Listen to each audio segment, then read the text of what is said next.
Welcome to the Slop Temple. We pray this video helps. In this video, I will explain how to make a popsicle door.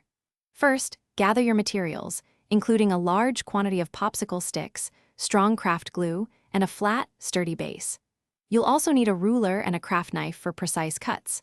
Planning your design and dimensions beforehand will save you time and ensure a successful project. This creative endeavor is perfect for adding a unique touch to a dollhouse or a small decorative space. To begin, make sure you have a substantial supply of popsicle sticks, ideally around 250 to 300 for a typical small door.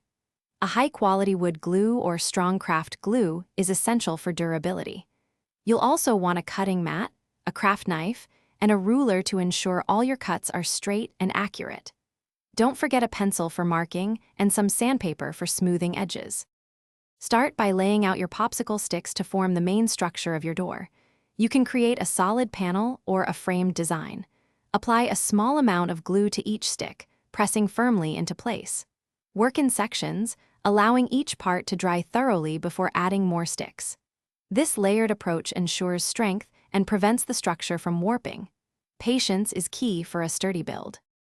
Once your door is fully assembled and dry, carefully trim any excess glue or uneven edges using a craft knife. Lightly sand the entire surface to achieve a smooth finish, which will prepare it for decoration. Now comes the fun part. Personalize your door with paint, stain, or even small embellishments. Consider adding tiny hinges or a handle for a realistic touch. Your unique popsicle stick door is now complete. Thanks for watching. Consider subscribing if we helped you.